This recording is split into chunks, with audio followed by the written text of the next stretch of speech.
Hello and welcome to Nug and Cymek Review DC Comics, the New 52, where every week Nug and I review every single one of the new DC titles. I'm Andrew Cymek. And I'm Nug, and we're going to kick things off right away this week, because there's a ton of comics this week. A ton of comics, but, spoilers, a great week. It's an awesome week. A great week to be a DC fan. Let's get started with Green Lantern Corps. When we last left the Green Lanterns, it looked like they were being destroyed by people who had greater willpower than them. Yeah, an interesting dynamic. Issue 2 actually left me a little cold, just because I thought issue 1 really... Oh yeah, issue 1, with it was awesome. It was fast-paced, and right, and then issue great. 2, they introduced the threat, and I thought that it didn't live up to it. But issue 3 is back on track. Yeah. I think that they've really embraced the war dynamic, and if I could compare this to anything, it would be like Band of Brothers in space, like with the Green Lantern Corps. They're really amping it up in terms of a space war book, and I really like this issue. We left last issue, Isamat, the orange lizard character, had his arms cut off. Yeah. Couldn't use his ring anymore. Well, he's got it on his tongue, and he's opening up his big crocodile mouth and blasting people from his mouth. And it's pretty great. And I really like that they go into the different characters of the Corps. A lot of different characters have their own moments to shine. So I thought that was also really good. It was a good balance of action as well as characterization. My only complaint is that when you have a Green Lantern Corps that's huge, inevitably you're going to have Green Lanterns that no one's ever seen before. And luckily, a brand new Green Lantern we've never seen before shows up with teleportation powers right when they need them. And so that's a little bit of a Deus Ex Machina that I am a little wary of. Yeah, but hey, it's better they need him now and you introduce him than when he's not needed. Well, no, but where was he before this? You just don't introduce a brand new guy when you need help. Yeah. If only we spoke French. Oh, hello, I'm the French Green Lantern. Like, you don't do that. And you know what? Nug makes a great point. I mean, the character serves his purpose in this issue without much of an introduction before. And we'll probably never see him again. Probably not. Up next, Supergirl learns the truth about Krypton. First two issues really left me lacking. I really didn't care for it. It got a little better this week, but not much. A little better? I mean, I don't know. You know what? I can't say it did. I thought that it was the same, just mediocre. There was someone else in it other than Supergirl and Superman, finally. Yeah. But you know what it is? I'm finding the relaunch of the 52 to be very fresh, exciting, energetic, except when it comes for all the Superman books, bar Action Comics. Yeah, Action Comics is phenomenal, but the rest of this super stuff is super not great. I think the super books, at least at this stage, reading the number 3s, are the one sore spot for the entire DC universe. Even in Justice League, yeah, you know, we're going to talk about it later, but the Superman part is the part that I don't think is the strong part. No, that book, not to ruin it, but that Justice League book is a great book, but that Superman is weird in that book. I mean, I don't know. So Supergirl, again, it's more. It's just more. It's more of the same. I don't know what's happening, and now she doesn't know what's happening in a whole new location. Yeah, so I've said it before. The Supergirl origin story has been told better. And it was great. So I would skip this book. For sure. Up next, Legion of Superheroes. Slowly getting better. Yes. And this book in particular is better than the other two. It is. And you know my thoughts on the Legion about how I'm a new reader going in. I don't know much about the Legion. I'm giving it a shot. Can we safely put this thing to bed that this is not really a hard relaunch of the Legion? No, it's not. It's picking up on threads that Jeff Johns left in action when the Legion got reintroduced. And it was that Legion that the hardcore fans remember from Great Darkness Saga and the curse that followed. Then when it got the reboot by Giffen in the 90s, not that it wasn't good, but it wasn't everybody's Legion. And then they did Legion Lost and Legionnaires, and they were younger, and it was weird, and that kind of screwed everybody around. Johns puts it all back together in Legion of Three Worlds for Final Crisis, and we're back to that awesome Legion that everyone remembers. And so this is that Legion. Right, so we are back to that Legion that everyone remembers. Yes. Yeah. New readers, forget about it. And I think that when you embrace the fact that you are jumping on to a story that is really touching on a ton of history. And unlike a book like Swamp Thing that is using the history to create a tapestry that it draws upon, I find that Legion is actually... I think you're going to like the Legion if you've already read the Legion. And I don't mind it. The two titles weird me out. I'm starting to like Legion Lost, but this title, there's a couple of new characters that I'm still not on board with, like Dragonwing and Chemical Kid. Like, I'm not on board with them. I like seeing my old Legion. I like seeing them fighting and saving the day. But it's still growing on me. And there's a lot, and you were saying, there's a lot of those Who's Who boxes all over the panel, and you don't know what to read first. I've decided to embrace the fact that I will never really know who the Legion is and just enjoy the ride. And in terms of pacing, action, each character has their own moment to shine. They solve the dilemma interesting. I'm just going to give up on saying I'm going to have to read the Who's Who of the Legion somewhere on Wikipedia because I'm not getting it in comic book form. Up next, Blue Beetle. Again, I don't know why they're putting Blue Beetle and Supergirl out the same week when it's both origins that we don't think need to be retold. And I'm not just saying that for you and me. I think it's across the board. Yeah. They do a good job of bringing the Reach in. They do a good job of making us care about his home life. Yeah. Jaime and the Scarab actually get a little bit of interaction here, which is cool. Yep.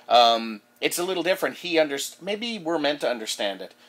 Because in the cartoon version on Brave and the Bold, it's just a series of beeps, and he understands it. But at least this time, we get to actually read it. Yeah, I mean, I really like the Blue Beetle comic. I think it's a good comic. In this issue, though, I find the similarities between Blue Beetle and OMAC a little apparent, like really heavy there. And then really heavy and then what? And then where's Hawkman? Right. Hawkman also has his armor growth. There's a lot of things the same. Yeah, with these characters. And not to say this book is bad. I actually enjoyed the book. There's a couple things that made me laugh. But those same things are present in OMAC, and they made me laugh in OMAC. And I just can't help but think if you're buying OMAC, you may be like, oh man, I just read this. Yeah. Having said that, if you're a Blue Beetle fan, you enjoyed the first two issues, it's more the same good, and the Reach is coming for him, and there's some great setup for what's to come. So, again, it's another strong book, but as an old reader of Blue Beetle and someone who loved Blue Beetle, I've read this story before. I've read him dealing with the Reach. I've read him dealing with his parents. It's just I want that story to continue. I miss that story. Like my underpants Superman, that Blue Beetle does not exist anymore. That train has sailed. Up next, Captain Atom with a guest appearance by the Flash. A great book. I don't know where this came from. Maybe we're just in a great mood today. I don't know, but that's doubtful. I'm bitter and angry all the time. But this book is great. Yeah, I mean, we did not really like Captain Atom 1 and 2. I think we were kind with our reviews. Which saying that it didn't know what it was or what it was striving to be. And I mean, we have hope for all these titles that they will find what they're supposed to be. I wish this would have been the first issue. It's a great book, and I would say if you're interested in Captain Atom at all, pick up this book. Don't bother about the first two because I don't really think that you need them. He just was figuring out what he can do, letting you know what he can do, letting the reader know what he 2 issues of finding his way. I mean, it does set up this little minor threat in the background, which apparently will come true at some point. Maybe it just took too long for us. I think so too. It was almost like you're expanding the story too much. This was a good issue. He questions, intelligent design and his crazy powers and whether he's working for it or against it by saving these people. I mean, it's a great start to the book, and then you add the Flash to the whole thing. And Barry shows up and says flat out, "Yeah, the Justice League thinks you're unstable. You're an unstable threat. They think you've done it, and we're unsure of where you stand," which is exactly where he stands with himself. So, I mean, there's some existential questions put to the character, which... That's what I love when I try to escape in a comic book. I love existential questions. Up next, My Greatest Adventure. One of those 3 words is wrong. But I will say, same as last month, again, 2 of 6. I will say that your poor man Swamp Thing of Garbage Man and Tanga, who I think is a direct lift of Starfire. I don't. Very similar. I don't care about either of those. The Robot Man story is pretty good, just like it was last month. But why? Why is this a book? I don't know. Like, it's not that the stories are necessarily bad. Batman shows up in the Garbage Man story. I really think that this should be at the back of another book, like in one shots. It doesn't need to be its own book. But it was a book before the launch, so I'm wondering, before the relaunch, so I wonder if this is a continuation and they said, well, you're going to get 12, we've paid you for 12, here come the other 6. Yeah, I mean, I'm not sure. But the Robot Man stuff is like, it's like a high-tech Inspector Gadget. Like, he's got the stuff, his body can do the crazy things, and he's a detective. But it's kind of fun. Yeah, I mean, kind of. I mean, but the whole book is... You put, Robot Man at the back of OMAC. Yes. And maybe you're getting the correct audience for that kind of book. You put Garbage Man at the end of Dark Knight or any of the Bat books. Right. And you put Tanga in one of the space books. Done. You can, you kind of build an audience, but the way it is, My Greatest Adventure is definitely not the greatest comic. No. Up next, DC Universe presents, this time, Deadman. Deadman's been the focus of this, and it will change soon. We know that the Challengers of the Unknown are coming, which I think are great. So here's the continuation of this story where he's in the magic library under the magic bar, and he actually has corporeal form there. Right. And can look at the books. He's trying to find a way to mess one over Rama, and it's a great book. Yeah, I mean, I've been really enjoying DC Universe Presents Deadman. I've always liked the Deadman character, but this is solidifying it. However, in issue 3, Deadman, it's very apparent that he's not necessarily a nice person. I would say he's a jerk. He's always been a jerk. Yeah, which, I mean, I enjoyed Brightest Day quite a bit, and I enjoyed the ride that Boston Brand took. Because he was learning not to be a jerk. Right. And now I'm kind of like, yeah, but now he's a jerk again. Well, he was a jerk last issue. Didn't he take off on his lady? Yeah, that's true. And he's trying to use, the different bodies to his advantage and stuff. I get it. I found it very apparent in this book. Yeah. Having said that, it's still a very enjoyable read. Oh, yeah. And he's still going along the mystery, and he has to find one of the first fallen angels, which is also really cool. Very cool. It's a great balance and continues to be a good book. Yeah, definitely pick up DC Universe Presents and continue to do so when the Challengers show up, because those are fun characters too. All right, up next, Wonder Woman for all you haters. Oh, we don't like that. Zeus is her dad anymore. That's stupid. Well, Zeus is her dad. Guess who doesn't like that either? Wonder Woman. And she gets a little pissed with her mom. Yeah, I mean, in previous reviews of Wonder Woman, I always said that I kind of need to read the entire arc to know where Azzarello's writing is going.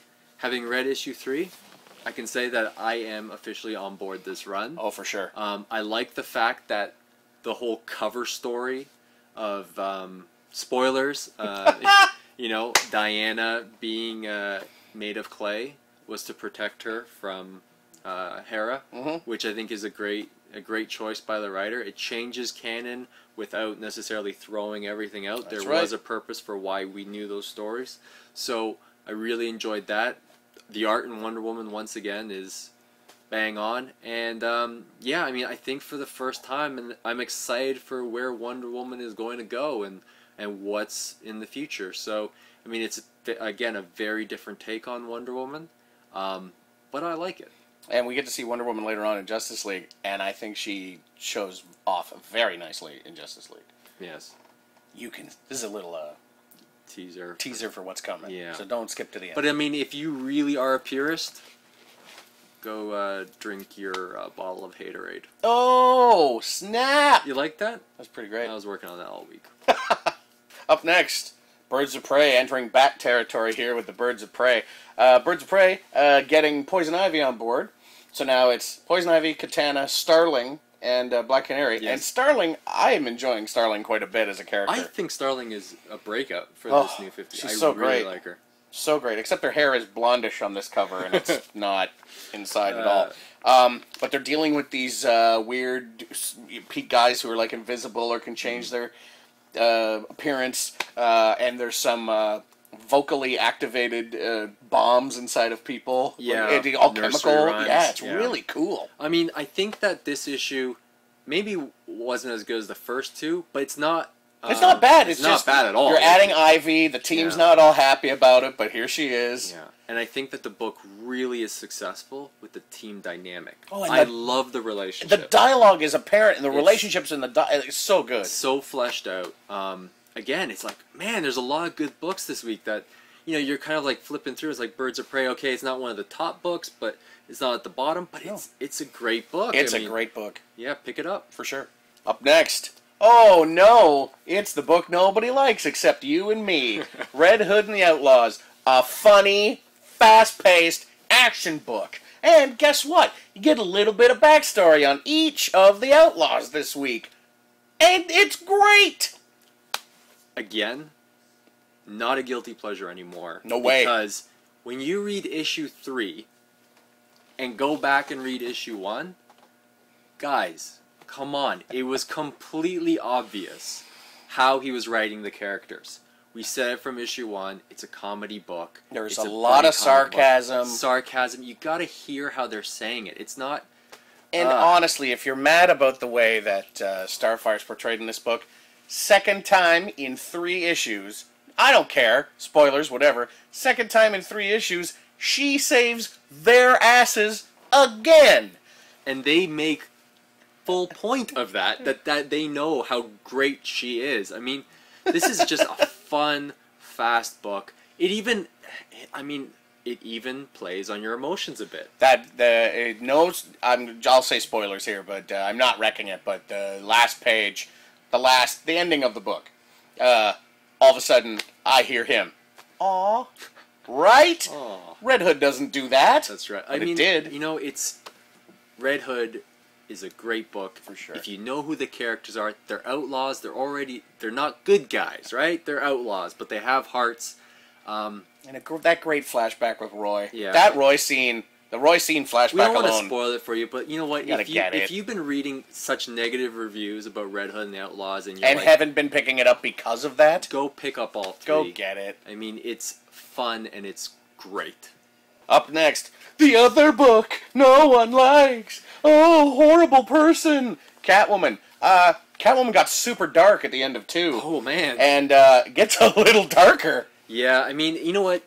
Again, Catwoman, like Red Hood, plays with a character that's on the edges of good guy, bad guy. They're on that line. So you're going to be able to take the character into darker places and explore the repercussions of actions that are evil or like of a criminal, behavior. So again, Catwoman, we're liking everything this week, but it's not because we're drinking the Kool-Aid. It's because they're good books, and Catwoman continues to deliver. It's another good book. It's another good book. Catwoman is really becoming a character. I mean, she has for years been a character, but in this book is becoming a character who totally understands her crazy need to throw herself in front of a bus. Right.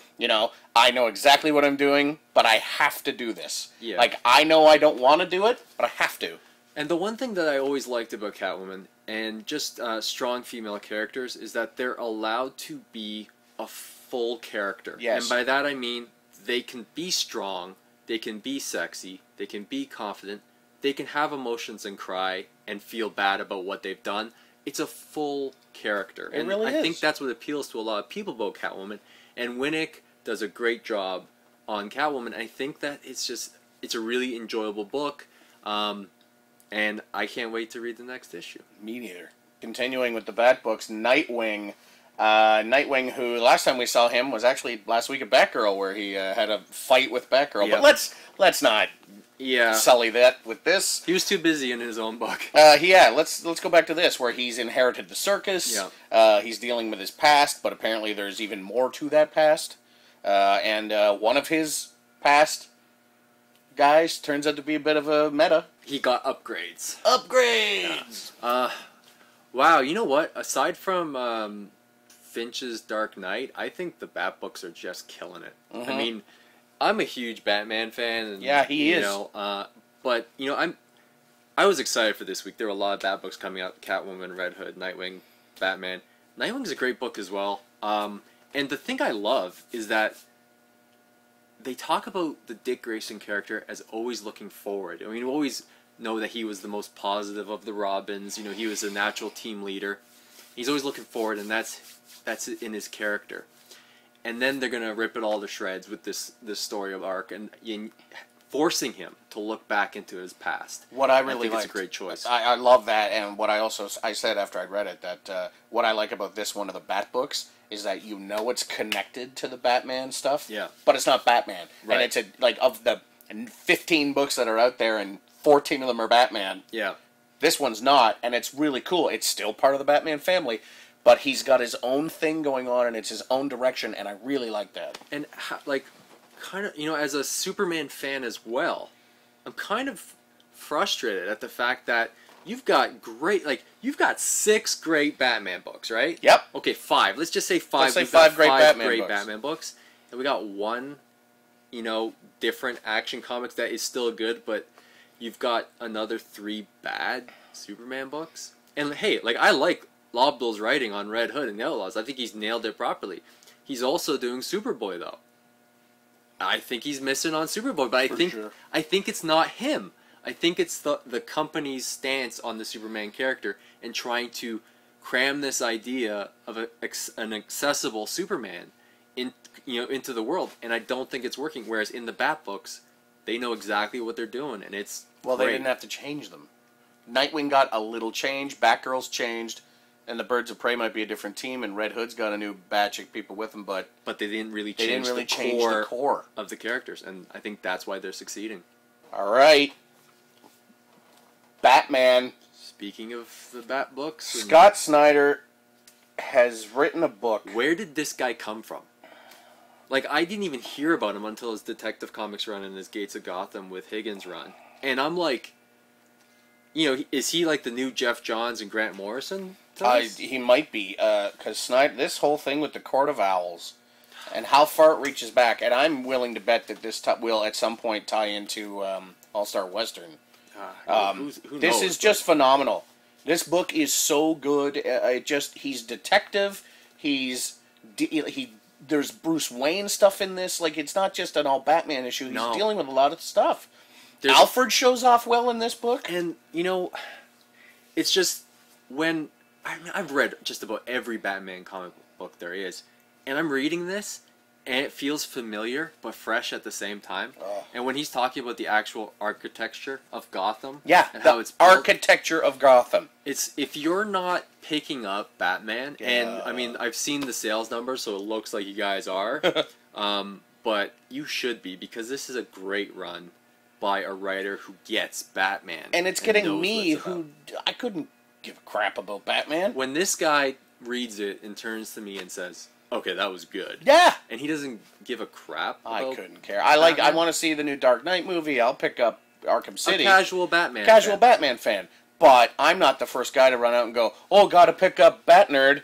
Whatever Batwing. I'm not gonna run out and go, I'm not super excited about it. Yeah. But this Batman book is so good. So, yeah, and Greg Capullo's art on it is, it's really great. Snyder's great. Again, it's a pickup. It is my book of the week this week. Again, it's because I'm a Batman fan, but also it's because it's a great book. And if you've never picked up a Batman title... Oh, you only got to go 3 issues.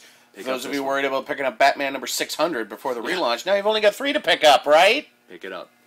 And finally, Justice League number 3. And I finished this, and I turned to you, and I said, finally, this book is the Justice League that I'm wanting to see. This book is everyone dealing with what they deal with. We get Wonder Woman finally, and I don't think it's a shocker as to who's involved in this. No. You get to see Cyborg being created. And we won't ruin the spoiler, but his creation ties into the overall arc, which is a very good choice by Jeff Johns. Very good choice by Jeff Johns. And wonderful at the back, South Orange Library, a book about the Justice League, a little excerpt, the dedication. We get Steve Trevor. Yep. And we get a Wonder Woman, though, that's a little aloof. I like this Wonder Woman. I actually did too. It's it is different than the Wonder Woman in her own book. Well, because this is younger. Right. This is 5 years ago. Yeah, I mean, she still seems to be having a lot of fun. There's a great moment between her and Superman. Again, I'm not going to ruin it for you, but for me, that was probably the highlight, where it was just a little nod between each other. And Green Lantern has some great lines in it. I mean, overall, this was a great book. Apart from my problem with the way Superman's being depicted, I still think that a natural leader, and they kind of make mention to it in this book. So maybe that's the point that John's trying to make, is that none of them, are a natural leader, maybe apart from Batman. It's a great, fun book. This is kind of like the action movie that you've waited for. It maybe doesn't have the nuance of a Grant Morrison Justice League, but this is big, bad, bold. It's just a lot of fun. It's a lot of fun. A ton of parademons. Yeah. Aquaman meets them at the end of the book. Yeah, which it's makes like me the look blockbuster of the summer. But it really makes me look forward to the next issue, and it's a Justice League book. It's a team book that is doing what a team book should. Yeah, 100%. Putting together the team. They're getting the band back together. That's right. All right, and now it's time for Red Tornado Watch. There's no red tornado this week.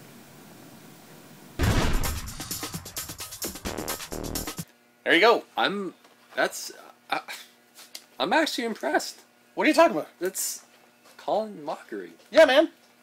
No, okay. If he cares about Red Tornado, maybe I should. I wish there were people who did that.